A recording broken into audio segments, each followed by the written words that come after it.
Welcome to the Big Data Conference in the Machine Learning track, and I will be your host, Priyanka. So let us begin our session. What if I tell you that you can save your high-scale machine learning projects from huge revenue losses? What if I say that you can actually save a lot of energy, time, and effort resources that goes into building those high-scale machine learning projects? This is possible.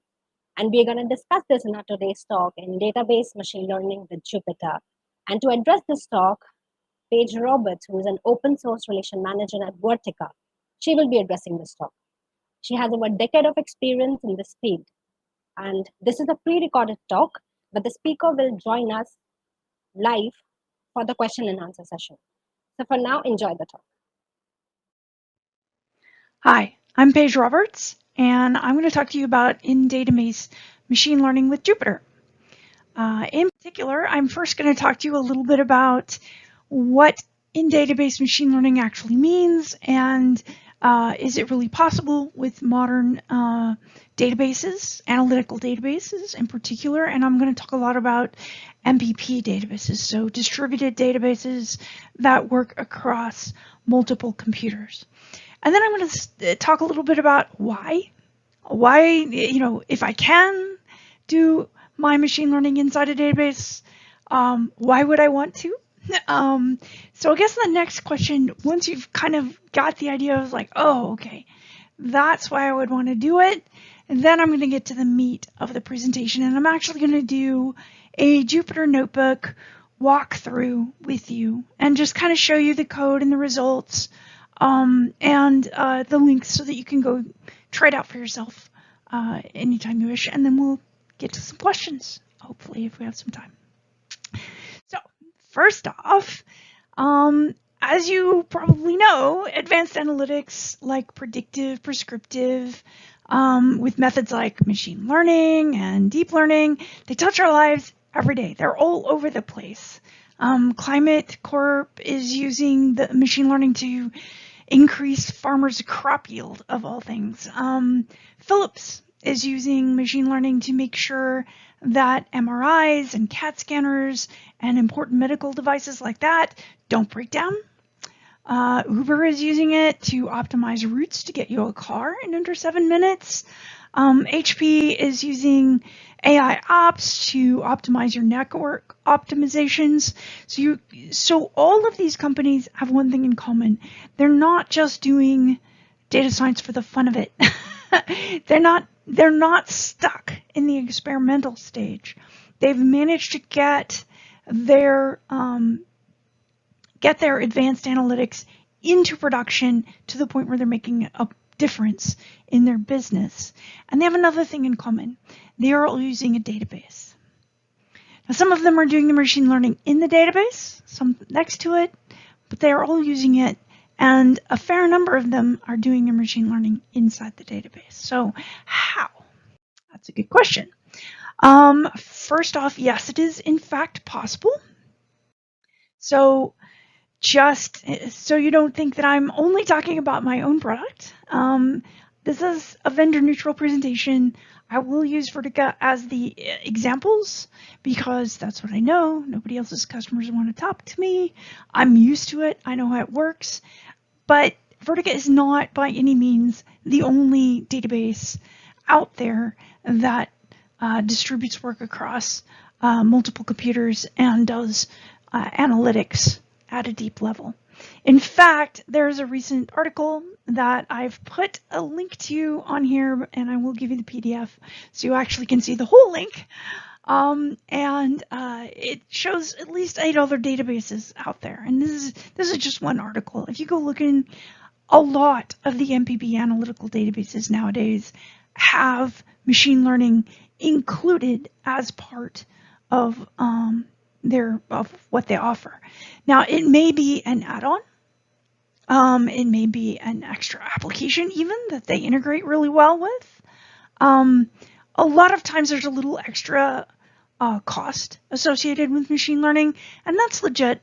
I think the one thing you have to watch out for is companies that want to charge you per algorithm or per function or things like that. It's like that kind of nickel and diming is just not cool, and you should avoid it. But otherwise, we're pretty good.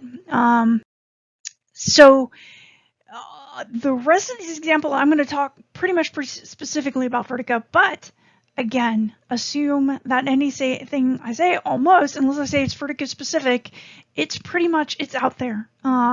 Any good analytical database nowadays has got the capability to train a machine learning algorithm, to do some data preparation, to predict with with a machine learning algorithm. It's in there. It's not unusual. It's not special to any particular database. It is not. It is not that. A lot of times, I think people believe that the only way to do analytics is using some samples on a data lake with lots of exploration and some really serious struggling. And then to hand it off to a data engineer to put it into production and distribute it across large data sets and get it deployed on production systems. And that's just not the case.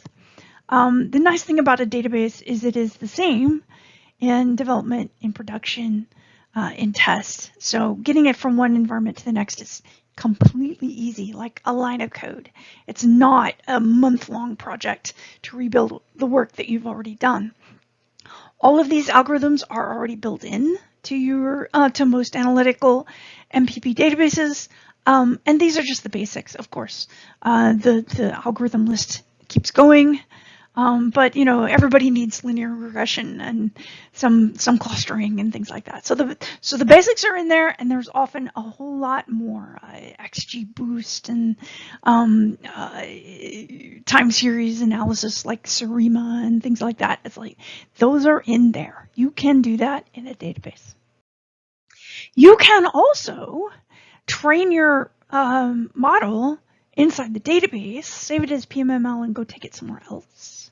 If that's what you need to do to get your job done, or if you want to, you're just dead set on training it somewhere else, that's fine. You can import that model into the database, and the database can evaluate it, save it, deploy it, put it to work predicting on production data right away without you having, again, to rebuild everything.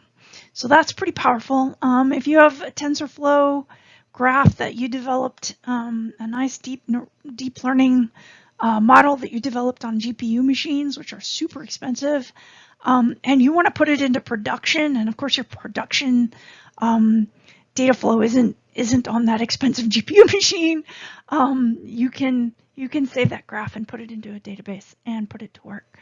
So. All right, so I've hopefully convinced you that you can do it. Now, why? Well, I can, but why would I want to? Well, the other methods come with some problems.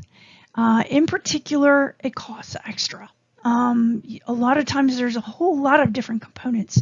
Right now, the data science project and application landscape is bonkers. The amount of components that you need is crazy. You need a lot of powerful compute. You need a lot of things that cost your company money. The other aspect is a lot of times, a lot of your favorite tools, the ones that you can be the most productive in, like Python and R, they're designed to work on a single machine inside the memory space of that single machine. So if I can only manage maybe a quarter terabyte at best on my little sandbox, then that means if I have 100 terabytes in my production database, I am going to have to do some serious downsampling. And I'm going to have to probably take multiple samples to try and get something like a representative sample, and maybe it's going to take me a while to move it around. My data types are going to be weird. I'm going to have to pull data from multiple locations. This is why this is a problem. And it makes your development slow. And it also makes your time to deployment slow, because once you've done your job, you've got it. This is the model. This is going to boost my company's revenue hugely or save us a whole bunch of money. This is a great model. How do I get it into deployment? Well, now I have to hand it off to a data engineer who then has to rebuild it in something like Spark, or some other method that can distribute it across large data sets and put it to work on your production systems. And that is a problem. That's not a great way to do things. You really want to be able to get to the point. I mean, right now, depending on who you ask, 60 to 90% of machine learning projects are failing at that point, where you've got a proof of concept, your model is happy, it's wonderful, but you can't get it into deployment. It may take 3 months, it may take 6 months, it may take a year or more. And that is a problem. So how does a database help you? Well, one of the things that a distributed analytical database is good at, of course, is distributing. So all of the machine learning that is built into a database or designed to be compatible with an MPP database is going to be distributed. That means these are special machine learning models built for production-sized data. If I have 50 terabytes or 1,000 terabytes, or 10 petabytes of data or more, how do I train my algorithm on as much data as possible so that it is as accurate as I can possibly make it? Because taking a sample may be really good statistical,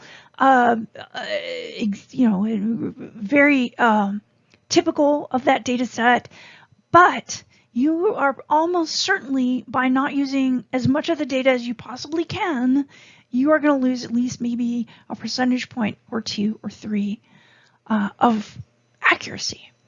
And in a business, that can mean millions of dollars lost to your company because you had to sample instead of being able to use the whole data set. And because everything is distributed, you can use the entire data set, and that's pretty awesome. Now, this also means that if I import a model as PMML and I put it into the database, it is now going to distribute that model and use it on the entire data set. If a lot of databases have a user-defined extension capability so that I can create my own special thing, it's like my company has to do this really cool thing and this is our secret sauce. And the reason it's better is because my algorithm is better than anybody else's. Well, if I take that secret, special, unique algorithm and I put it into the database, that means it's going to distribute it, and all of the other things that I have to do, all of the data preparation steps, the 100 different steps that I have to get that data ready for that algorithm, are also all going to be distributed and built in, and I don't have to build them from scratch. The only thing I have to build is the super secret awesome thing that is special to my company and to me. The other aspect of a database is not just designed to handle lots of data and lots of kinds of data. And this is kind of new. A lot of people think databases are limited to like a row and column, super structured. If it's not, if it can't, if it doesn't look right in an Excel spreadsheet, then your database can't handle it. And that's not accurate. Databases have changed a lot over the years. At this point, they can handle streaming data, semi-structured data like JSON and log files and sensor data. You can handle, you can query data outside of the database. You're actually, the query engine that works on the database's data also works on Parquet and Orc and JSON and all that other data that's nowadays stored pretty much in the same place. It's all usually stored in like an S3 bucket or in some form of object storage, and including the database data. So the database just acquires it all. And all that analytics and machine learning and geospatial and time series analytics, it's built in. And that's great. All of that is great. But the real thing that differentiates, I think, in database machine learning from any other way of doing data science, doing the job, is that you can do a lot of things simultaneously. And a lot of people can do a lot of things simultaneously. So if I've got 30, 40 people drilling down on a nice BI dashboard, that's not going to bother my analytical database. It's used to that. It's used to 100 people or 1,000 people doing that at once. And over the years, it has developed to the point where we can now spin up compute and spin it back down as needed. That's a wonderful thing that, like, the cloud taught us. It's like you only need compute when you need it, and then you can make it go away. Well, that means you can spin up compute and you can dedicate it to a particular workload. So training a machine learning algorithm is a good example. That eats up a lot of compute resources. It will eat up all the compute resources that are dedicated to that workload without bothering any of the compute resources that are dedicated to all the other workloads, to ad hoc BI queries, or to data exploration, or to ETL, constantly, pull in streaming data and transforming it and getting it ready. All of those things can happen simultaneously, and that concurrency is massive. That is the thing that makes a database very different from a lot of other options. So, quick summary. What do you get from a database? You eliminate the overhead of having to move your data to somewhere else. You keep your data secure. Databases have been around a long time. They have mature, proven reliability and governance and data provenance, and they know, all of the things, security, all of the things that you really want in your data to make it trusted. They're in there. So that saves you a lot of grief. They can store the tables, the data, and the models together. How awesome is that? That means if you need to retrain your model and you want to get exactly the same model again, you can.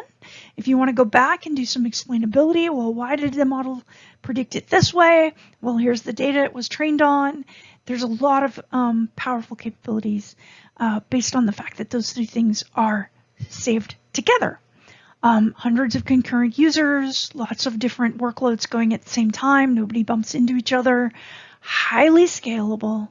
High performance, which means you develop faster and you can do more iterations and get a sharper, faster, smarter model in the same amount of time, which is kind of awesome. Built-in machine learning functionalities and geospatial functionalities and data preparation functionalities and time series joins and analysis and things like that. This is pretty powerful in itself, just having all that stuff at your fingertips and not having to go somewhere else. Go get another component. I got to have a time series database, and I got to have, a special Spark cluster, and I got to have this. It's like, no, it's all in your database. It's fine. You don't have to go somewhere else and go do something else. You don't have to maintain a bunch of systems. You don't have to integrate a bunch of systems. And here's a thing that you probably didn't know. Yes, you can do SQL. Sure. And that means all your BI tools are great. Your Grafana and your Tableau and your Power BI and all those things that use SQL to communicate with the database, they work.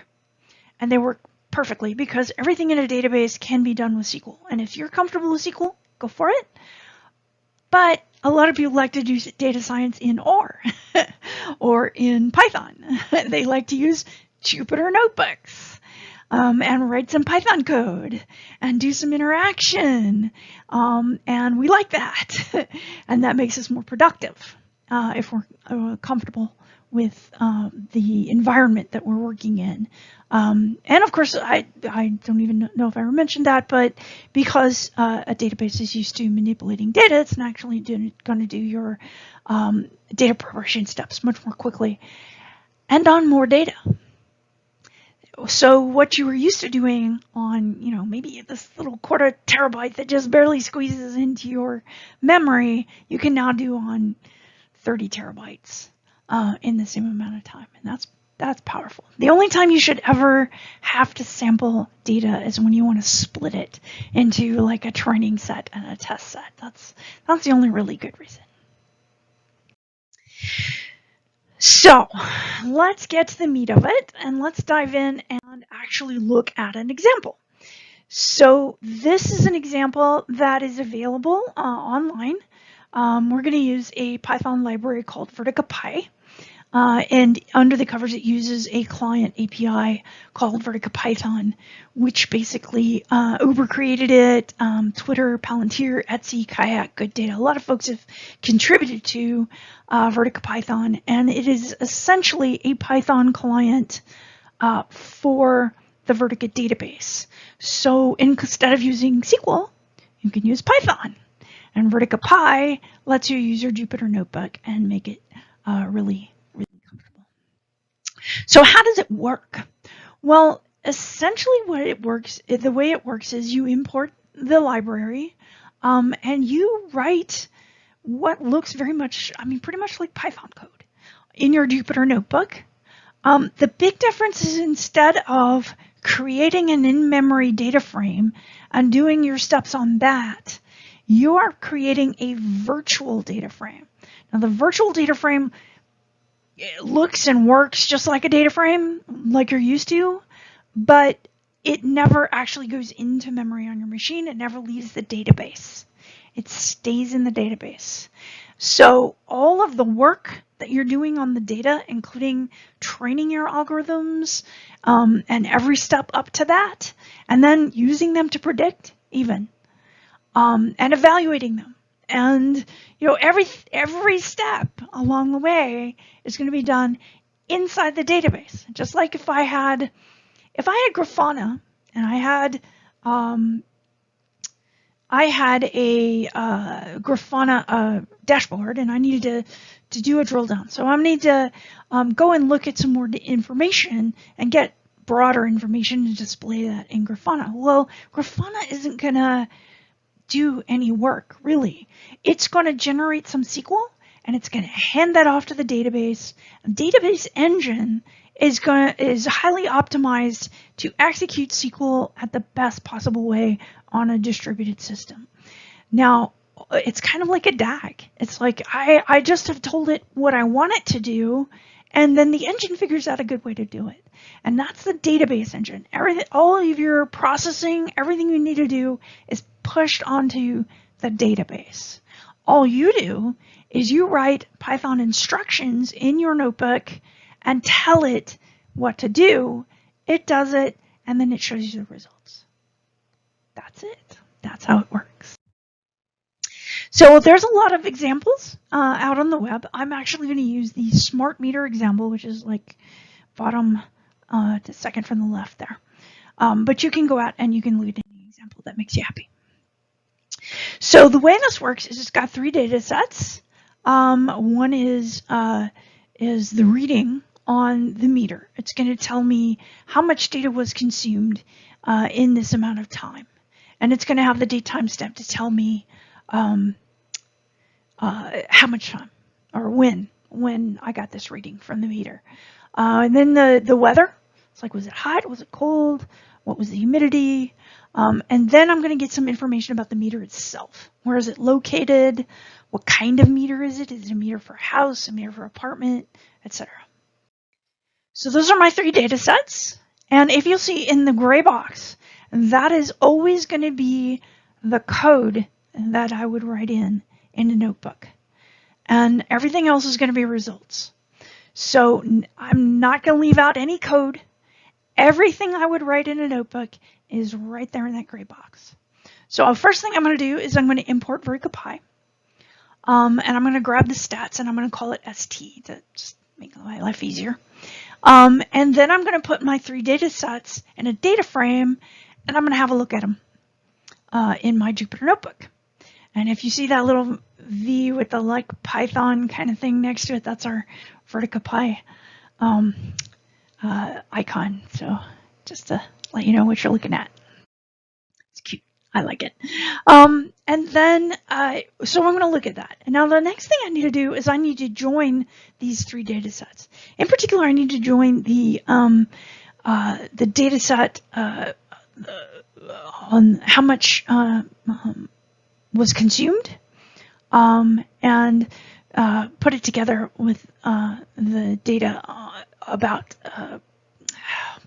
the meters, so that I can see about the same time what was about the same. And I'm looking at the weather here, so I'm comparing at about the same time that I got this usage amount.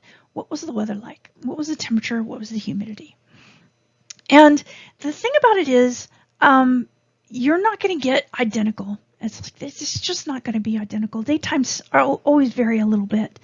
So I'm telling the database to interpolate one of the date timestamps and just get me the closest match that you can on those 2 data sets, and then show it to me.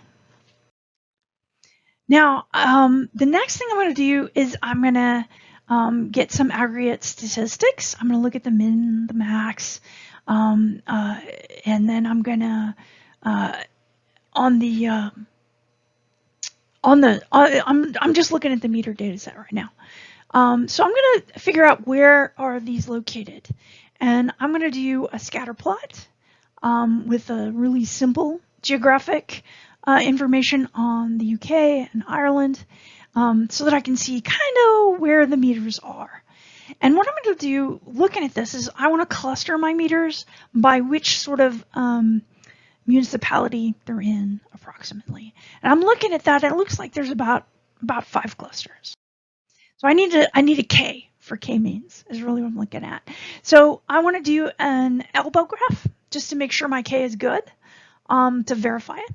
Yeah, 5 looks reasonable based on this elbow graph. Remember the little gray? I mean, all that was one line of code, but anything that's in that gray box is going to be code. Everything else is what's going to display on your Jupyter notebook when you execute that code. So the next thing I'm going to do is using 5 as my K. I'm going to train a K-means clustering algorithm. And it's going to give me some information. And just in case I already had that model, I dropped it. And then I checked the fit. So let me see. So I gave some colors to the various clusters so I can visually see them easily when I did a plot. And I've predicted using that K-means on that data set, which is the same one that I trained on, so it should be fairly straightforward. And then you see 5 different clusters and what they look like. And that's about what I was looking for on those 5 clusters. All right, so now I'm going to take the 3 different data sets. I'm going to put them together. I already joined 2. I'm going to join the other one. Now this is a good example if if one data set came from a third party. Maybe you got your weather from someplace else, and you had your meter data and you want to join that in. That's a good example. And that's what this is. This is just like pulling in the next data set. And keep in mind, it's like Python's not doing any of this work. Even though I'm writing Python, the database is doing all the work. Python is just passing instructions to my database engine. So the next thing I'm going to do is I'm looking at some stats, and it looks like I'm missing a few values on my, just a few, not very many on my meter readings. So I'm just going to drop those. Those aren't really important. There's not enough of them to matter. And then I'm going to save the data. I'm going to put it into a table. Now this is cool because I have joined all my data sets. I've done a little bit of data cleaning, and now I have a nice clean data set, and I can save it as a table, and that data set is now available for other kinds of analysis. I don't have to do this again, ever. It's saved in my database, and I can do intermediate analysis. I can hand it off to the BI team, and they can do analysis on that data, whatever I want to do. And then I'm going to take this new data set, and I'm going to put it in a virtual data frame. Now, what I want to do is my new data set, now that I've joined everything in the universe, I'm going to set it so that it's in 30-minute time intervals. Now, maybe all of my readings weren't in 30-minute time intervals, and that might leave me with some gaps. Because, you know, if I have some things that are in 2-hour time intervals, everything between is going to be blank. It's like, well, I got to interpolate those missing values to give me a nice data set to train the next algorithm on. So what I'm going to do, I'm going to interpolate them. And I'm telling it to use linear as my basis to interpolate those values. So, and then show me the data set. So now I'm going to, now that I've aggregated it to my, now I'm going to aggregate it to my preferred granularity. Before it was like every 30 minutes. Okay, every 30 minutes is fine, and now it's all consistent. And I can save that, and that's great. And now I have that data. And if I need that level of granularity again, I can go back to that table and use it. But what I want to look at next with my regression algorithm actually requires monthly granularity, which means I got to take all those readings that were like every 30 minutes and I got to aggregate them to show me a complete month's worth of usage for each meter. So I do that. There's the code. All right. And I just pick 3 kind of random data sets, and I just want to look at what does the consumption look like over different months. And what I'm kind of seeing is a little bit of a trend where during the winter or during the summer, the households use less. In Ireland in the summertime, the weather's pretty mild, whereas in the winter it gets kind of cold. So that's when my energy usage is going to be relatively high. Okay, so that's kind of my impression of exploring a little bit of the data and looking at it in some graphs.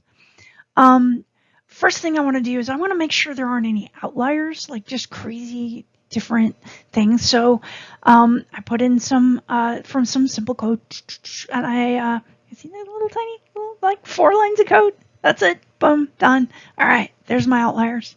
Got them. Let me see them. Oh yeah, I'm getting some peak usage that's way beyond what expected. Again, it looks like it's all during the winter months. That's interesting.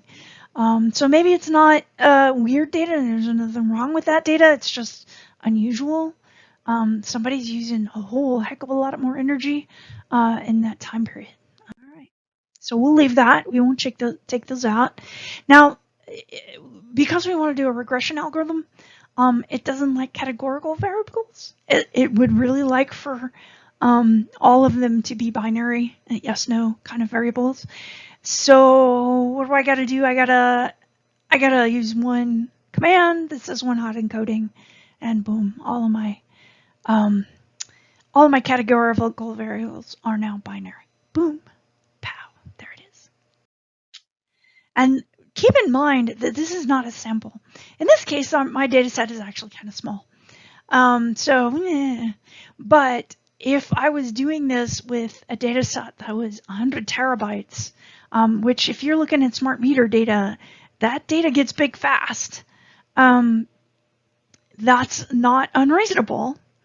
That would finish in seconds because I'm using the power of a distributed database, which is used to dealing with data at that size. I'm not trying to do this all with the, with the RAM power of my laptop. So now I'm going to look at feature correlations. One line of code. Boom. And I looked at all in values, and I'm like, show me the matrix, okay? And that actually doesn't require any more code because it does in fact show you the values in the Jupyter notebook with vertical and the matrix at the same time, so you can see them. And it looks like there's something interesting going on in that upper left quadrant. Yeah, let me zoom in, and of course my video is kind of covering part of it, but you can see that there is some really cool correlations, in particular with month and temperature and with your value, which is what you're trying to predict. So let's zoom in on that. So let's just look at my predicted value is value, which is how much energy I used, and then all the things that predict that. And in particular, those first few things, which, is like your temperature, your humidity, your month. Now, we can see that month is really well correlated. I mean, I saw that when I first looked at it. I could see that, December used a lot more energy in general than May. And that's accurate, but the month didn't cause that. I mean, I don't change my thermostat. Oh, look, it's September. I should turn up my thermostat. It's like it's based on your temperature and humidity and things like that. So, but those are based largely on your month. So that's why you get that nice correlation there. So that's correlation and causation thing. So let's aggregate it all. And let's just look at one graph that shows all of it by month. That really shows that that's really obvious, that in the winter I use a lot more and in the summer I use a lot less. It just makes it super clear. So what if I just predict based on is it a winter month or is it a summer month? Just something that simple, and do my prediction. And look at that. That's a pretty darn good prediction. That's pretty accurate. That's awesome. But I want to see if a regression algorithm will do something better. So I train a regression model. I've already got my data set. It's already in my virtual data frame and everything, so I can just tell it, here, go, and here's your predictors. Here's your model. Here's the data that you need to train on. In case you already had that model, throw it out. Here, save this new one. And then give me some info on it. All right. Well, we did train the regression model.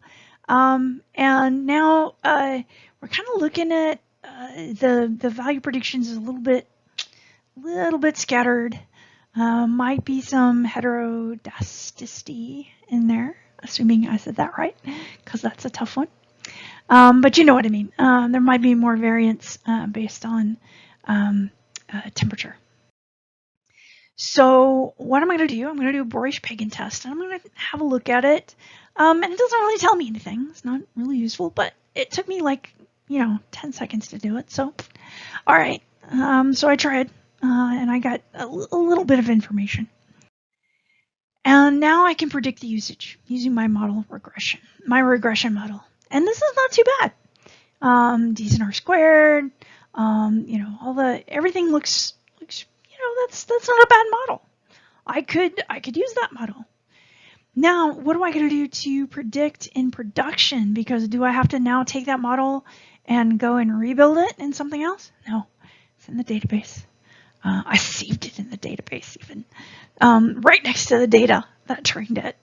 So what do I got to do? I just got to move it from my dev database to my test database and try it out with some different data and then push it to production when I'm happy with it. That's it. That's all there is. There really, because the environments are the same, there just isn't hardly anything. It takes minutes, not months, minutes to deploy your models, and that's powerful. So, end-to-end machine learning process in the database, data exploration, data preparation, training your model, evaluating your model, deploying your model, scoring your model, all inside the database. And I can use what makes me most comfortable. I can use SQL, I can use Python and a Jupyter notebook, I can use R, and I can import and export PMML from other things. Spark, we even have a really nice connector to Spark. So if you want to take your RDD and you've done some of your data prep, you've pulled all your data sets together, done some joining and transformation and things like that in Spark, we can pull it right from the RDD into the database, and that makes your life easier. Or you can do a lot of the querying and training and things like that on external data. So that's that's what I got. I wanted to bring one little quote. I do a cool webinar series called the Data Disruptors, and these are different companies that do things with the database, and they accomplish some pretty amazing things. And the last one I did was with Xiaobo Ge. I hope I got that right. He called me Peggy, so I figure we're even. We both butchered each other's name equally. So previously we used Apache Spark. He used Apache Spark, and 80% of the time that Spark uses is just to take the data off the disk and put it in memory, and then 20% of the time to actually do what it needs to do. And putting it in the database saved him 80 to 90% of that writing time. So he saw some huge benefits of moving into the database. Hopefully you will too. So now I'd like to go to questions. And if you want to give this a try, it's available online.